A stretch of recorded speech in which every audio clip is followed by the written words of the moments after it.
Hello student of class 9, I am Nazia Khan.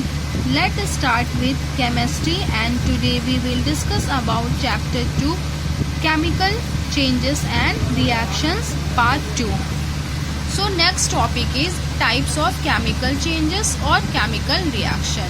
So 4 types of chemical changes or reaction.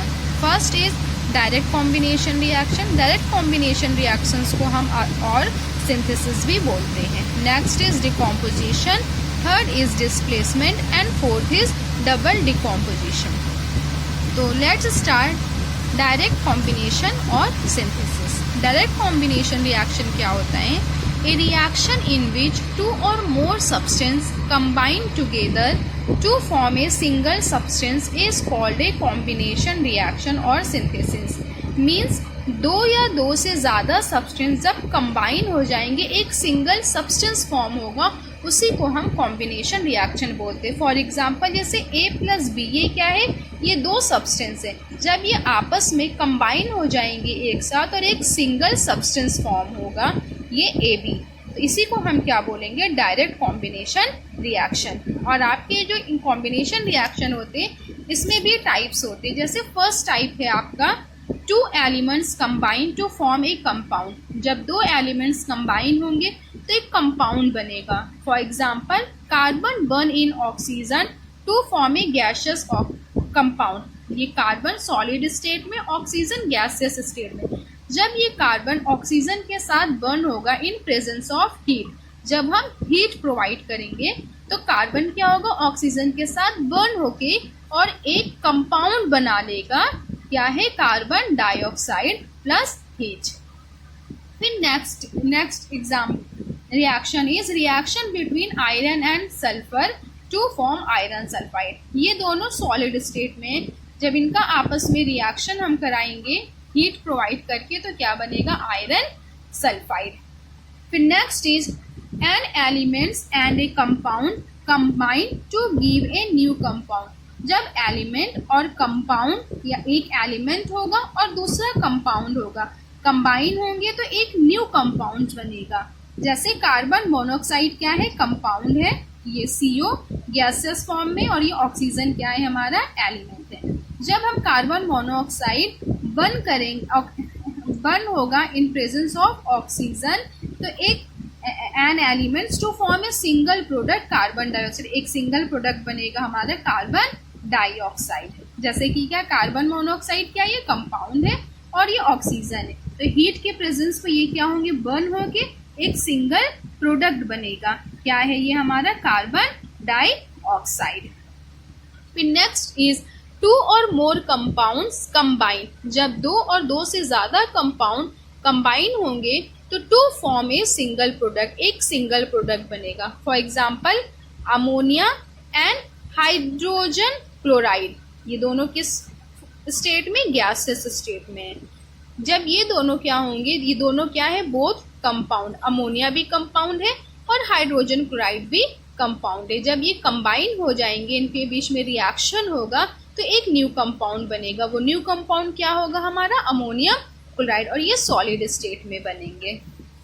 फिर next example is calcium oxide. ये कैसे? Quicklime combine with water. जब ये water के साथ combine होगा तो क्या बनेगा हमारा? इसमें एक vigorous reaction take place with the liberation large amount of heat. Exothermic reaction calcium hydroxide is form. क्या फॉर्म होगा हमारा? कैल्शियम हाइड्रोक्साइड एक्वस फॉर्म में.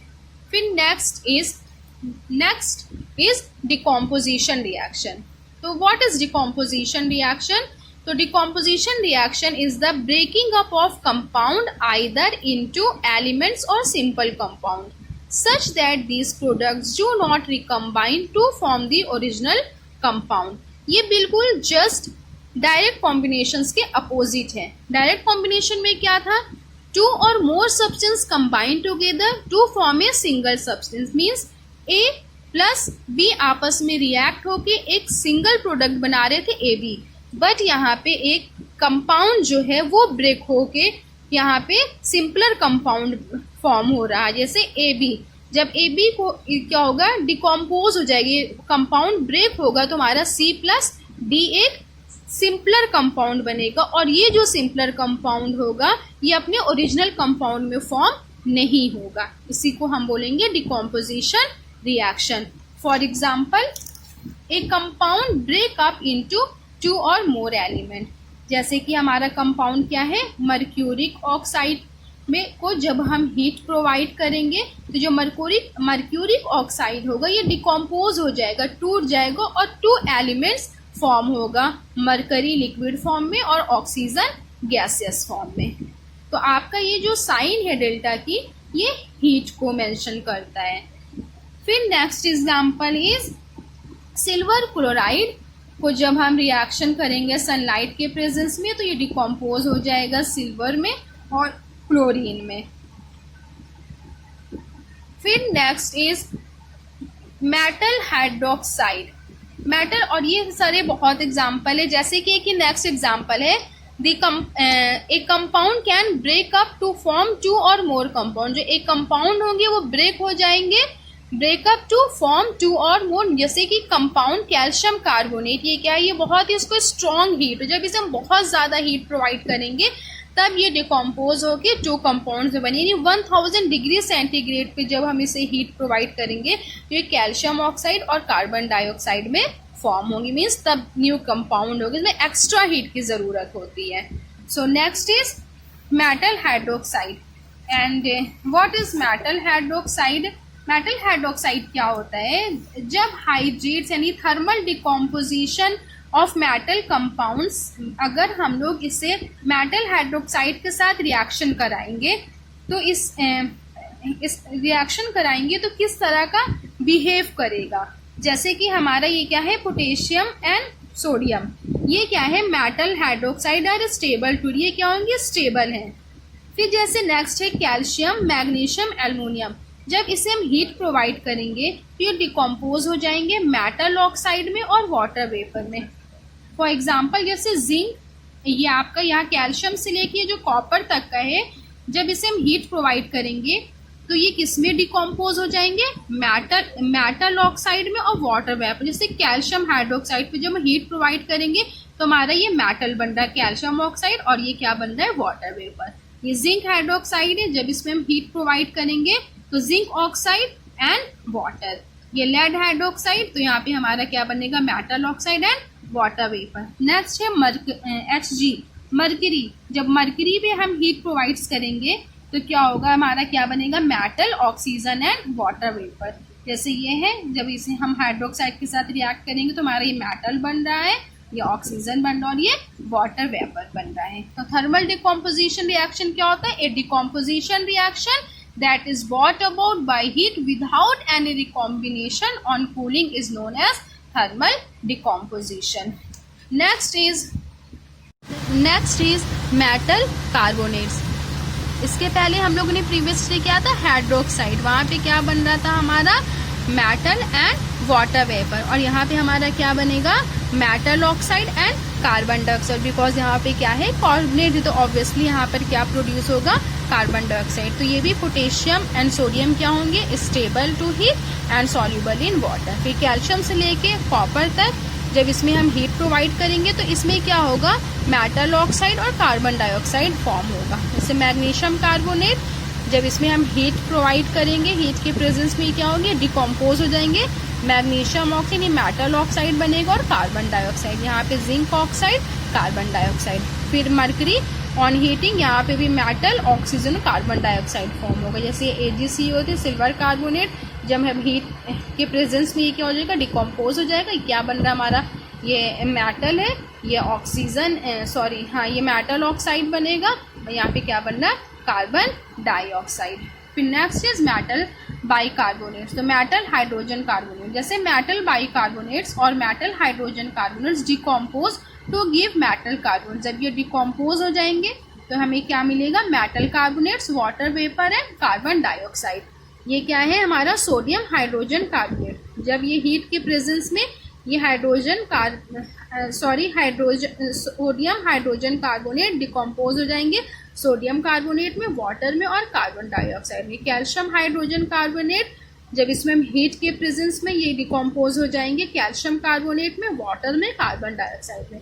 मैग्नीशियम बाइकार्बोनेट, जब इसे हम हीट प्रोवाइड करेंगे तो डिकम्पोज हो जाएगा मैग्नीशियम कार्बोनेट में, वाटर में और कार्बन डाइऑक्साइड में। फिर next is metal nitrates. Nitrates क्या होता है? ऑन हीटिंग दे मेल्ट, जब इसे हम हीट करेंगे जो नाइट्रेट्स होंगे मेल्ट हो जाएंगे और डिकम्पोज हो जाएंगे मेटल नाइट्रेट में, यानी KNO3 में एंड ऑक्सीजन में।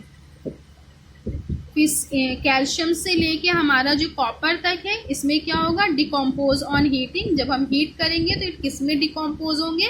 मेटल ऑक्साइड में, नाइट्रोजन डाइऑक्साइड में, ऑक्सीजन में। जैसे ये कैल्शियम नाइट्रेट है, जब इसे हम हीट कर रहे हैं तो ये कैल्शियम ऑक्साइड में और नाइट्रोजन डाइऑक्साइड ऑक्सीजन में क्या हो जा रही है? फॉर्म हो जा रही है। यहाँ पे zinc oxide, nitrogen dioxide, last में यहाँ पे हमारा ये मेटल भी बनेगा और हमारा नाइट्रोजन डाइऑक्साइड ऑक्सीजन में फॉर्म हो जाएगा। जैसे सिल्वर नाइट्रेट, यहाँ पे जब हीट के प्रेजेंस में डिकम्पोज हो जाएगा सिल्वर में, नाइट्रोजन डाइऑक्साइड एंड ऑक्सीजन में।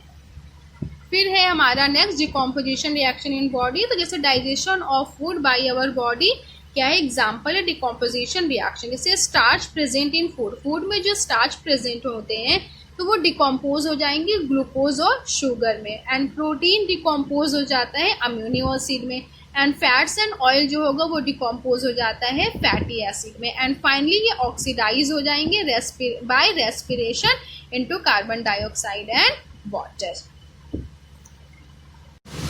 Next is displacement reaction. So it is a chemical change in which a more active element displace a less active element form its salt solution. Means जो इसमें जो हमारा chemical change होगा वो more active element को, जो more active element होगा वो less active elements को displace कर देगा और salt solution form करेगा। जैसे example हमारा AB plus C और हमारा प्रोडक्ट क्या बन रहा है? AC plus B। तो यहाँ पे B क्या हुआ? ये जो C था ये रिप्लेस कर दिया एलिमेंट्स B को और कंपाउंड क्या बना लेगा? AB। जैसे फॉर एग्जांपल यहाँ पे कैसे डिस्प्लेसमेंट रिएक्शन शो कर रहा है, जैसे कि यहाँ पे क्या है? कॉपर सल्फेट और ये क्या है? जिंक। ये आपस में क्या करेंगे? जब रिएक्ट होगा तो हमारा यहाँ पे बन जाएगा ZnSO4। यहाँ पे कॉपर की जगह क्या आ गया? हमारा SO4। जो जिंक था ये क्या किया? कॉपर को रिप्लेस करके, जिंक कॉपर को रिप्लेस करके कॉपर की जगह अगर यहाँ पे कॉपर प्रिसिपिटेट फॉर्म में बन गया, क्योंकि यहाँ पे जिंक जो था वो कॉपर से ज़्यादा एक्टिव था। जैसे कि ये टेबल में हम आपको दिखा रहे हैं, यहाँ पे ये देखिए ये जिंक है और ये कॉपर है। जिंक पहले है तो यहाँ पे जिंक क्या है? कॉपर से ज़्यादा रिएक्टिव है। जो ज़्यादा एक्टिव है तो वो क्या करेगा? लेस एक्टिव वाले मैटर्स को रिप्लेस कर लेगा। इसीलिए यहाँ पे ZnSO4 बना, क्योंकि यहाँ पे जिंक क्या है? कॉपर से ज़्यादा एक्टिव है और यहाँ पे कॉपर प्रिसिपिटेट फॉर्म में फॉर्म हो जाएगा। फिर next is magnesium and sulphuric acid. यहाँ पे मैग्नीशियम क्या हुआ? यहाँ पे मैग्नीशियम सल्फेट बना और हाइड्रोजन बना, क्योंकि यहाँ पे हाइड्रोजन को रिप्लेस करके मैग्नीशियम सल्फेट फॉर्म हो गया। और ये हमारा है एक्टिविटी एलिमेंट्स। जैसे पोटेशियम, ये क्या है? ये जो हमारा ये एरो डाउन हो रहे हैं, जो ऊपर से जितने भी नीचे जा रहे हैं, जैसे ये पोटेशियम सबसे ज़्यादा एक्टिव मेटल, फिर उसके बाद सोडियम, फिर कैल्शियम, फिर मैग्नीशियम। ये आपको टेबल लर्न करना पड़ेगा। जो मोस्ट रिएक्टिव एलिमेंट जो होगा वो लेस रिएक्टिव एलिमेंट को डिस्प्लेस करके सॉल्ट सॉल्यूशन फॉर्म हो जाएगा। फिर next is double decomposition reaction. What is double decomposition reaction? So this is type of chemical change in which two compound in a solution react to form two new compounds by mutual exchange of radicals. Double decomposition reaction is also called double displacement reaction. Means जो chemical change होगा, जैसे दो compounds है हमारा AB and CD, ये जब react करेंगे तो दो न्यू कंपाउंड इंटरचेंज हो रहा है। यहाँ पे A और D बन गया, B और C बन गया, यानी इसमें म्यूचुअल एक्सचेंज ऑफ रेडिकल्स होगा। जैसे और ये आपके जो डबल डिकम्पोजिशन रिएक्शन होते हैं ये भी टू टाइप्स के होते हैं। एक प्रेसिपिटेशन होता है, दूसरा न्यूट्रलाइजेशन होता है। प्रेसिपिटेशन रिएक्शन क्या होता है?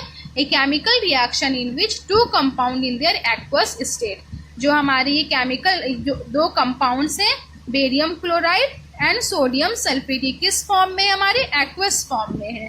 और जब ये रिएक्ट करेंगे तो क्या बनेगा, इनसॉल्युबल सॉल्ट प्रेसिपिटेट फॉर्म में, यानी बेरियम सल्फेट बनेगा white PPT and sodium chloride aqueous form में। फिर ये हमारा copper sulphate and hydrogen sulphide, ये क्या होगा, ये दोनों ये एक्वस फॉर्म में और ये गैस फॉर्म में। जब ये रिएक्ट करेंगे तो ब्लैक पीपीटी बनेगा और यहाँ पे सल्फ्यूरिक क्या है, ये हाइड्रोजन सल्फेट बनेगा एक्वस फॉर्म में। फिर next is neutralisation reaction. Neutralisation reaction क्या होता है, a reaction between an acid and base. ये एसिड और बेस के बीच में रिएक्शन होगी, क्या फॉर्म होगा, सॉल्ट एंड वाटर। जैसे कि हमारा ये क्या NaOH बेस है, HCl हाइड्रोजन एसिड है, तो हमारा ये क्या फॉर्म होगा, NaCl salt and water. Thank. Next is energy change in chemical reaction. तो this energy can be in the form of heat, sound and electricity. जो एनर्जी होगी किस फॉर्म में होता है, heat, light, sound and electricity. तो every substance has fixed amount of stored energy which is in the form of potential energy and as referred as to as chemical energy. And chemical changes or chemical reaction are of two type. First क्या होता है हमारा exothermic reaction and endothermic reaction. Exothermic reaction क्या होता है, एक chemical reaction in which heat A form of energy is given out is called exothermic reaction. For example, when carbon burn in oxygen to form carbon dioxide and lot of heat is produced. ये क्या, carbon and oxygen जब ये burn होंगे तो क्या हमारा बनेगा, carbon dioxide and lot of heat is evolve. फिर next is methane and oxygen, यानी combustion of natural gas is an important source of energy from home and industry. तो natural gas is mainly methane. Methane क्या है हमारा, natural gas is completely combustion produce. जब ये oxygen के साथ combustion होंगे तो क्या प्रोड्यूस होगा, carbon dioxide and water vapour. तो substance such as methane which undergo combustion so readily and give out large amount of energy are known as fuels. उसे हम क्या बोलते हैं, फ्यूल्स। फिर जैसे नेक्स्ट एग्जाम्पल है हमारा, और ये बहुत सारे एग्जाम्पल है, जैसे कि एग्जाम्पल है फॉर्मेशन ऑफ वाटर। वाटर का फॉर्मेशन करने के लिए हम क्या करेंगे, when hydrogen is burn in oxygen. जब हम हाइड्रोजन को ऑक्सीजन के साथ बर्न करेंगे तो water is form and heat is release. तो ये सब किस में आएगा, हमारी एक्सोथर्मिक रिएक्शन, किसमें हीट क्या हो रहा है, इवॉल्व हो रहा है। फिर next is endothermic reaction. Endothermic reaction में क्या होगा, हीट एब्जॉर्ब होगा, और एक्सोथर्मिक में क्या हो रहा था, हीट इवॉल्व हो रहा था। जैसे for example formation of carbon disulphide. तो व्हेन कार्बन इज हीटेड, जब हम कार्बन को हीट करेंगे सल्फर के साथ तो एक हाई टेम्परेचर में तो जो liquid carbon disulphide is form, यहाँ पे क्या फॉर्म होगा, लिक्विड डाइसल्फाइड इज फॉर्म हो जाएगा। तो यहाँ पे हीट क्या हो रहा है, एब्जॉर्ब हो रहा है। तो when nitrogen and oxygen are heated to, जब हम नाइट्रोजन और ऑक्सीजन को एक साथ हीट करेंगे 3000 डिग्री सेंटीग्रेड अबव टेम्परेचर तो नाइट्रोजन डाइऑक्साइड इज फॉर्म। तो this is an endothermic reaction. This is next calcium carbonate decompose. जो कैल्शियम कार्बोनेट को हम हीट करेंगे 1000 डिग्री सेंटीग्रेड पे, जो कार्बन डाइऑक्साइड होगा वो डिकम्पोज हो जाएगा किसमें, कैल्शियम ऑक्साइड में। When it is heated to a temperature, जब उसको हम हीट करेंगे 1000 degree centigrade temperature. This is also an endothermic reaction. फिर नेक्स्ट इज फोटोकेमिकल रिएक्शन। क्या होता है, it is a reaction that occur with absorption of light. इसमें light energy का क्या होगा, एब्जॉर्प्शन। सो फोटोसिंथेसिस। फोटोसिंथेसिस में क्या होता है, ये कार्बन डाइऑक्साइड है, ये वाटर है, क्लोरोफिल और सनलाइट के प्रेजेंस में जब रिएक्शन करेगा तो क्या बनेगा हमारा, glucose, water vapour and oxygen, sorry water and oxygen. तो reaction is essential for life on earth, take place in the, ये किसमें होता है, ग्रीन लीव्स, प्लांट्स की ग्रीन लीव्स में होगा, containing chlorophyll and required energy from sunlight. तो it is photochemical reaction. फिर नेक्स्ट इज इलेक्ट्रोकेमिकल रिएक्शन। क्या होता है, that occur with absorption of electrical energy. इसमें क्या होगा, इलेक्ट्रिकल एनर्जी का एब्जॉर्प्शन। देखो fused potassium chloride on passing current through it break into charge particles and potassium and chloride. जब इसमें इलेक्ट्रिक करंट हम पास करेंगे तो ये आयंस में ब्रेक हो जाएंगे, पोटेशियम आयन में और क्लोराइड में। तो एसिडेटेड वाटर, जैसे कि ये वाटर में जब हम इलेक्ट्रिक करंट पास करेंगे तो हाइड्रोजन और ऑक्सीजन में क्या हो जाएंगे, ब्रेक हो जाएंगे। Thank you.